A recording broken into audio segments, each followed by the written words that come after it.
Hello, everybody. Welcome to Jatenjor's podcast or whatever it is, a YouTube channel or streaming channel. Oh, boy. Master, how are you? Good. Your name's Jhon? Oh, Sean. Jhon. Yes. Jhon with an H. Cool. Yep. Yeah, wow, amazing chair by the Beatles. I got a chair for a band from my hometown. This is an Ah. homage for the character in Constantine. My name is Andres. I will be the luckiest translator in the world. Welcome, Master Peter. Okay, thank you. Thank you. Is that that's a metal band? I can see a t-shirt. That's metal. Yes, it's called Son of Parasite, and I use it because it got like a little devil, and it reminds me, of Constantine, of your amazing character. Cool. But I let you with Jhon and his questions. I got some questions, but no, man, we are It's doing. honor, man. It's honor.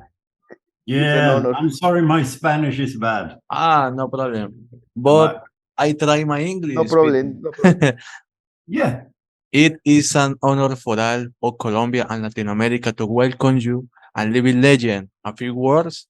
Thank you. Thank you. Thank you, Jhon, for inviting me. Great. Muy bien, Peter. Quiero enseñarte un video antes de las preguntas, darte un tributo y homenaje a todo lo que has hecho. Okay, before we start with the questions, we want to show you a little tribute that we made you here from Colombia. Peter Stormare. Go ahead, Jhon.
Mr. Week. Great music. Yeah, man. What is that? Colombian band? Colombian band? I will ask, Jhon, que si es una banda de Colombia, creo que no. No, es un post-punk ruso. No, it's Russian post-punk, man. Yeah, okay. Yeah. Yeah, man. Jhon, venga, esa es la primera, la de Tim Lindemann, si no. That's cool. No, I need to do this question because we are talking about metal, man. I will kill myself if I don't do it. Because I was going to ask you about your work because you had worked with the biggest names in Europe. I mean, Berman, Lars von Trier. But man, Jhon told me, man, you had to ask it about working in the videos with Till Lindemann. So tell me about working with that crazy guy from Germany. And of course, do you like metal bands? Because I see that you love the Beatles. Yeah. I like more Clash, Nirvana. I like melodies and harmony singing. I love metal because they are such good players. They are really good players. I mean, it's like a string quartet. They are so good on their instruments. But Till, he's in deep water at the moment with the accusations, but Rammstein is what they are. They are a little bit of white supremacist band. So all the scandals have hit them before, they will just walk away.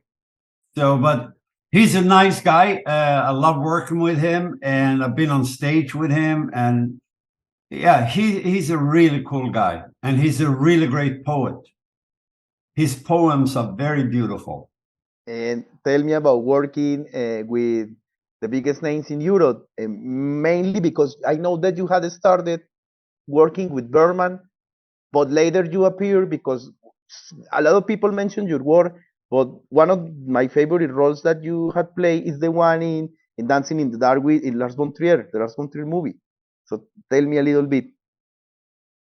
Well, it was a nice part from the beginning, because it's very rare in movies that you see a guy waiting for the woman.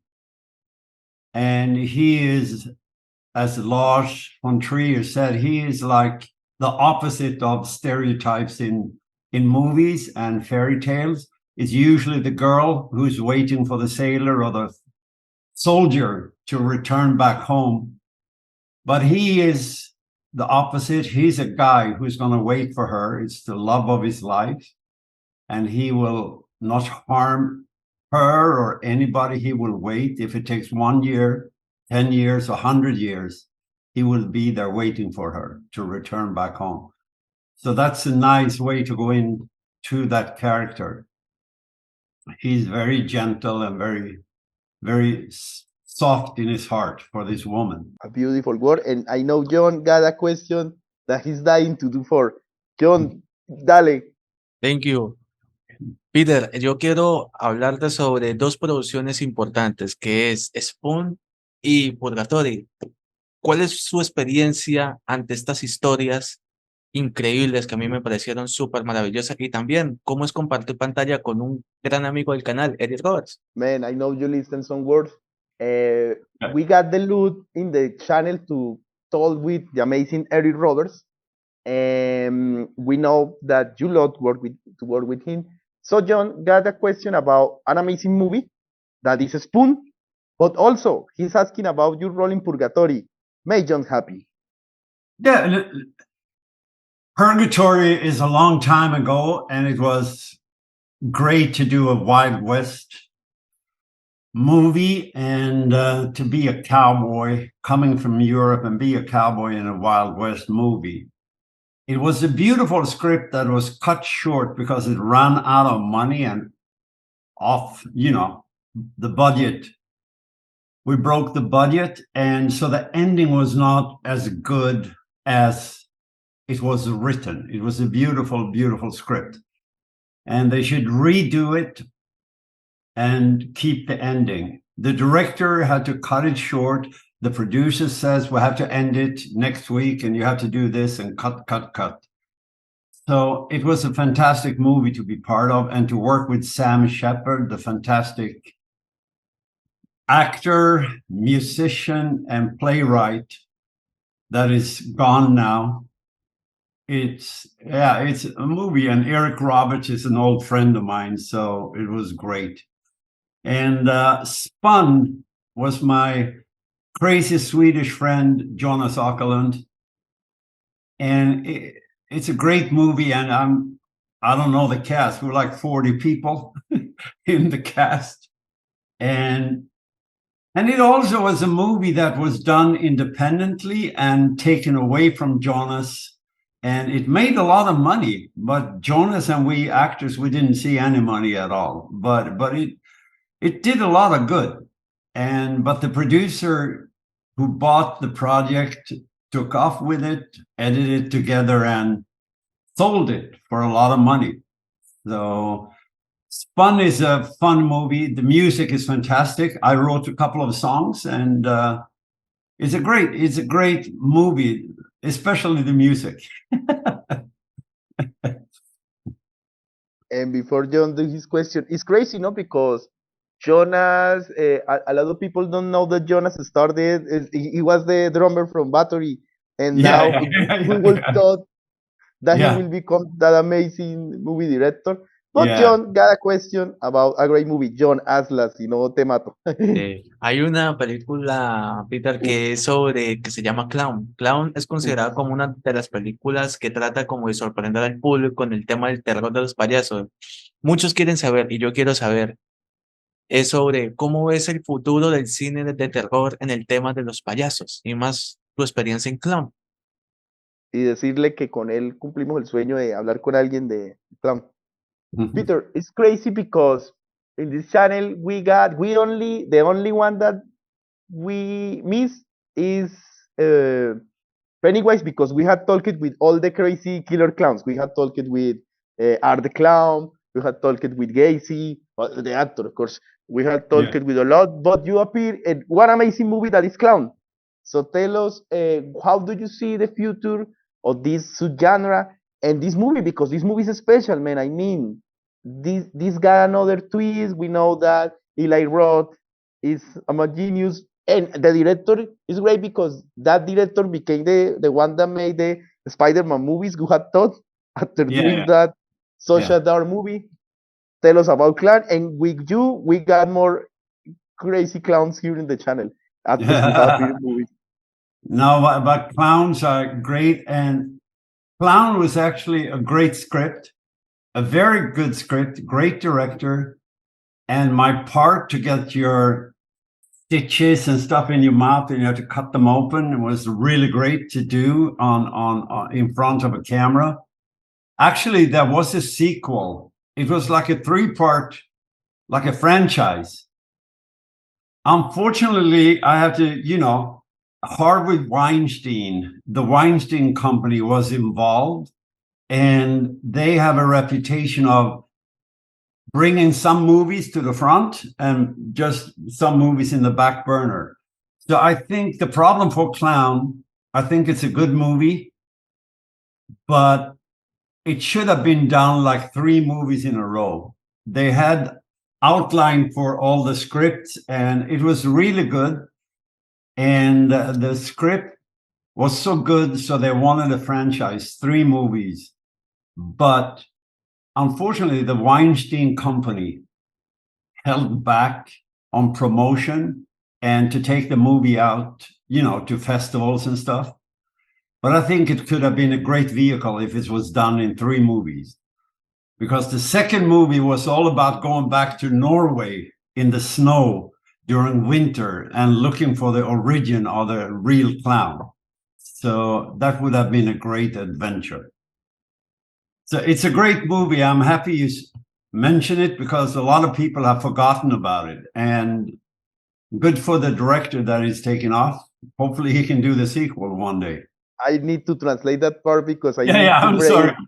Can I drink?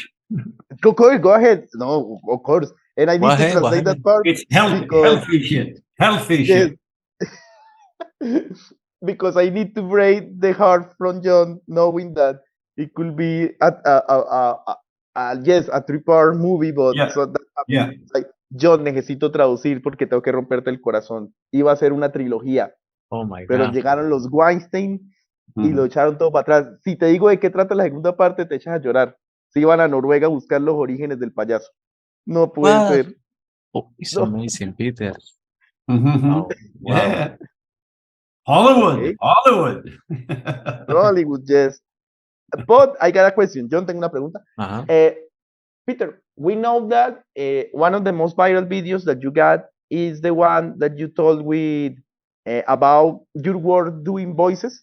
But there is something that I want to ask you because, in that video, you talk about the accents, but there is a part of your career that they don't mention a lot, and for me it's amazing. That is your voice of war. I mean, games, cartoons. Tell us about that part of your work, man. And you got a very beautiful voice, man. That more celebrity. We need to listen to you do it more Latino and Spanish, but it's okay. We know that you will learn later. Jasmine is here too. Hi, Jasmine. Can't hear you. It's nice whenever I'm back in Los Angeles, as I am now. I just got back. It's very nice because I love doing voiceover, and there is a lot of work if you really want to. And but I never done actually Hispanic.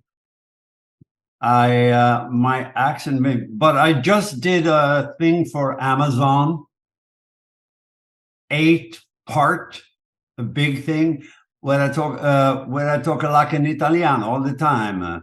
I'm like this. Hey, what are you doing with my stuff? It's my stuff. Move away. Hey, come here, come here, come here. I love you. Come here.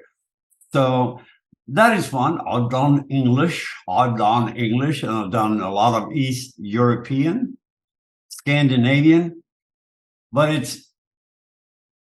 it's fun to be in front of a camera, but to be in the studio and to do voices is you become 12 years old again. You become like a little kid.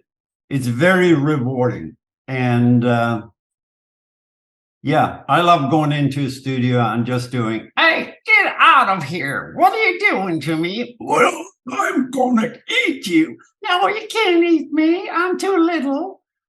No, you're not too little. Whoa, stop the fight, you guys. You can do 3 different parts in 1 hour. Jhon, haz tu pregunta. Bueno, Peter, hay muchas cosas para decirte lo fantástico que has hecho en tu cine, pero quisiera dar como esta pregunta que define toda su carrera. ¿Cómo define toda su trayectoria en una palabra? Y no sé si tú me dejas agregarle Sí, de sus papeles, cuál es el favorito o el director. sí, Okay, claro. it's impossible to sum it up your career, but Jhon do the question that always do to the guest, that is try to define your career in one word. But I will add something, man. With many roles, many directors, many favorite roles. I mean, I know that people maybe tell you, oh, my favorite role is the devil in Constantine. My favorite role, by the way, is that appearance that you made on Minority Report. I mean, I need to ask you if you would really get seed in that part, because I know I was like, what? But man, try to define your career in one word and tell me if there is a favorite role, favorite movie, a favorite director. I mean, you got the loot to work many times with the Cohen, with amazing people. I don't know. Try to do it, man. In one word, Yes. tomorrow or next. And I don't have a favorite part. I don't have a favorite movie. I never see my own movies. I don't like to go to movie theaters, and why I'm doing movies, I don't know, because I never see them. And I think it's human beings, we don't like to see ourselves and watch ourselves or to listen to our voices, because we have our own opinion about how we sound and how we look. And when I look at myself on the screen right now, I can't believe it's me.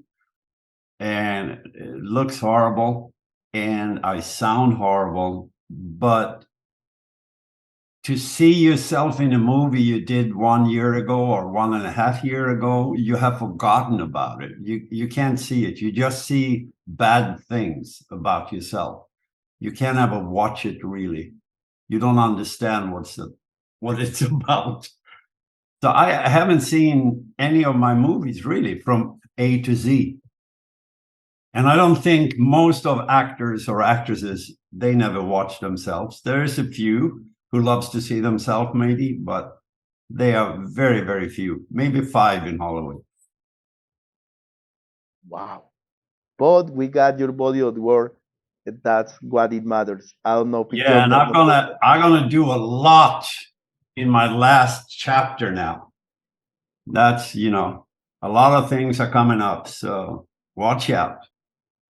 You can mention. Do you want to mention a project that we need to keep an eye on? No, I don't want to jinx it. I don't want to put gravel in the machinery. And there are things lining up, so we'll see. As it in my business, nothing is written in stone. I mean, everything is going back and forth. Maybe, maybe not. Maybe, maybe not. Yes, yes. So a lot is on the back burner, and I don't want to jinx anything. I don't want to mention it because then it might not happen.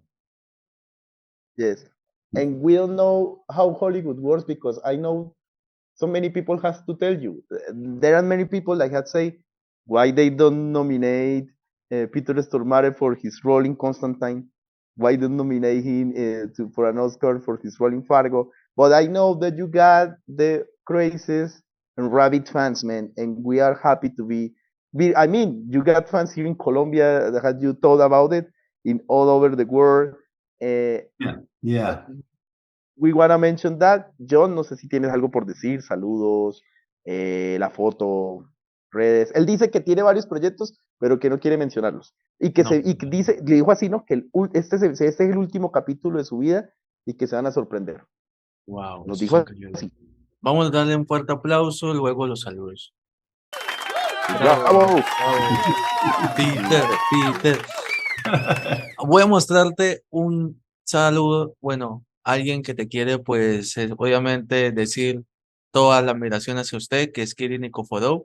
Entonces te lo voy a enseñar para que le comentes a Peter. Okay, Sí. Before Sí. we end, before we end with the final picture, this is a hi from an actor called Kirill Nikiforov. He is the guy that Black Widow stunned in the Avengers movie. He's an actor from Russia, and he got this video. Go ahead, John. Hello, Peter. Huge fan of your work. Been admiring all the stuff that you've been doing over the years. Huge fan of all the Lebowski stuff and all the Coen Brothers movies that you have done. Incredible, tremendous body of work you have over the years. So we're huge fans. My question, I guess, would be, what was it like to work with the Coen Brothers? I'm a big fan of their art. Some of your maybe favorite moments from those movies, from those experiences, and what stood out for you. And just wanted to say hello and great fan, big admirer, and keep doing what you're doing. Rock and roll, man. That was so sweet. That was really nice.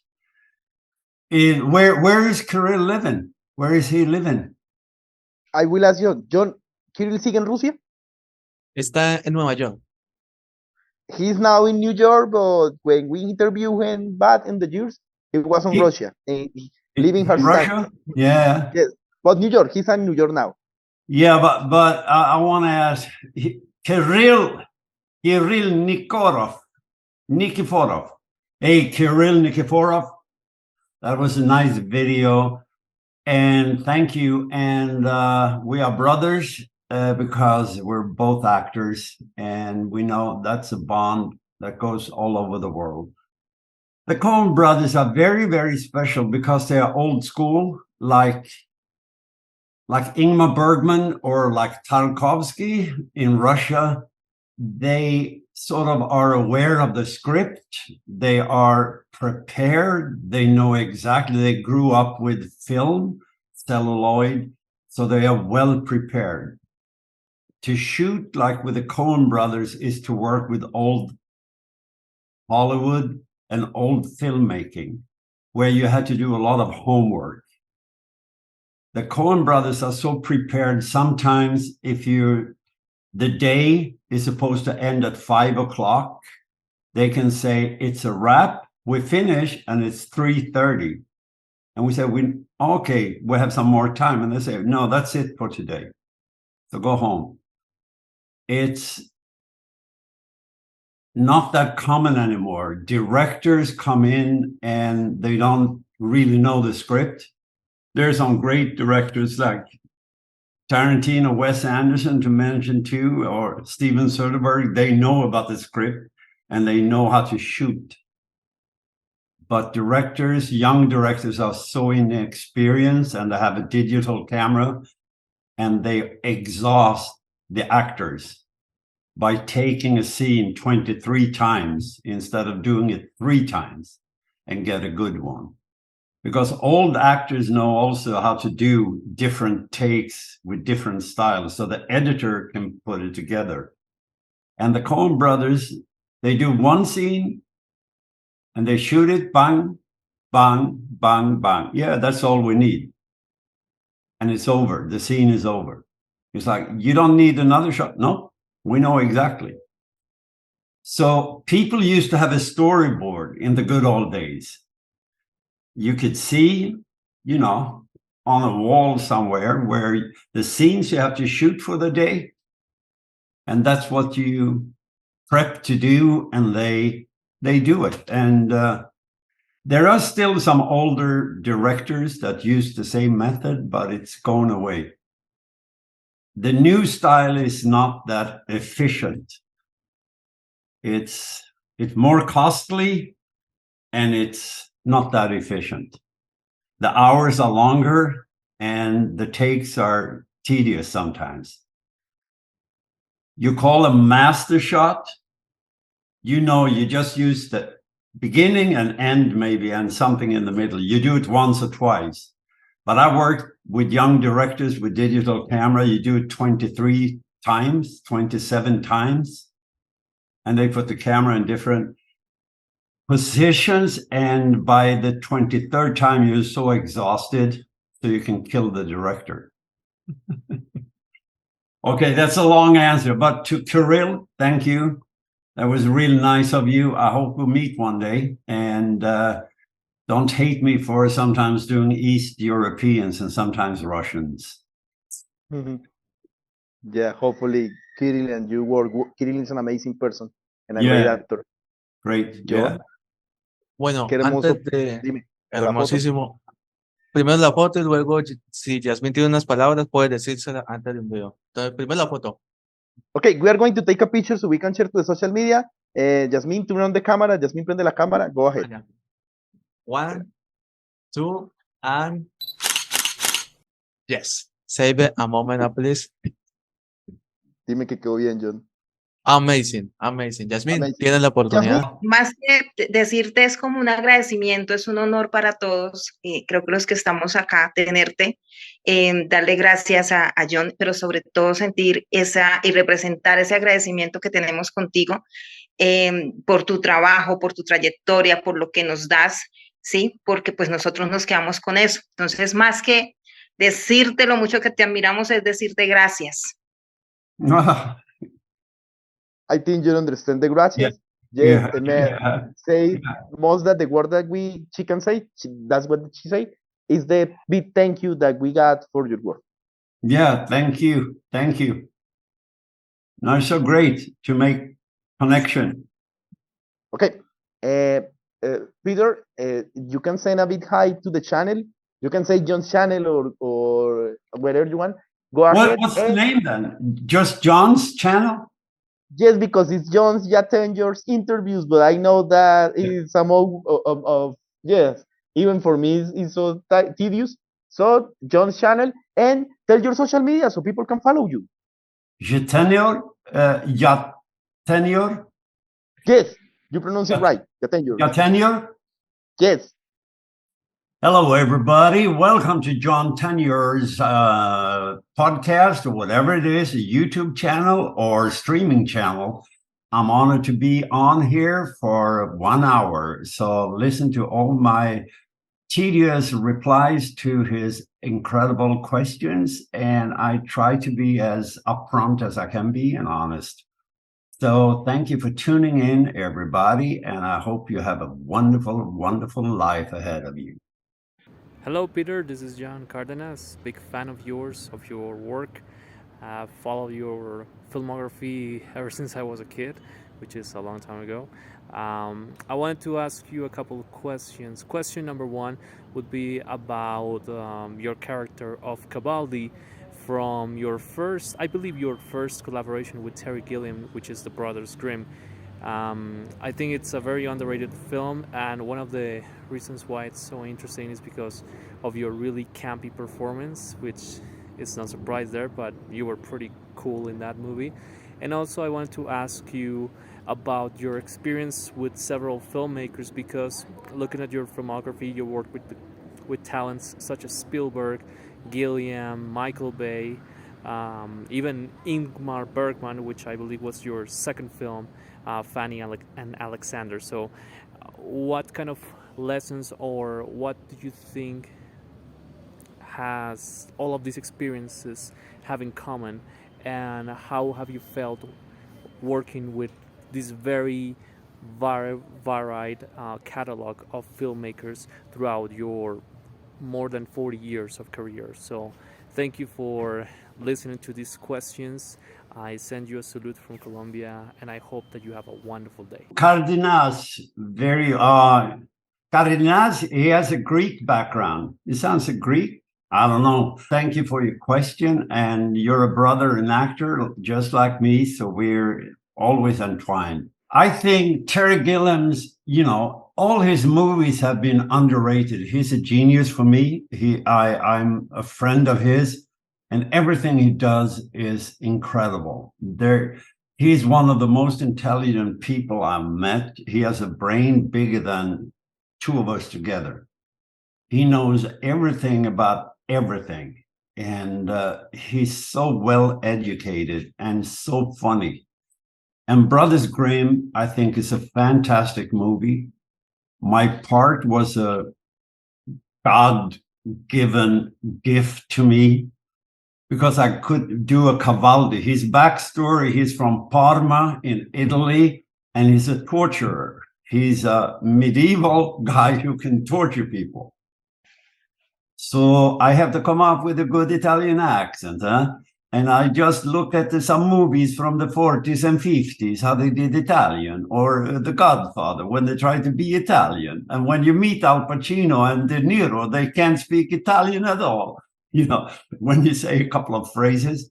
And it's funny because they stereotype the Italian. So it's very funny to do Italian.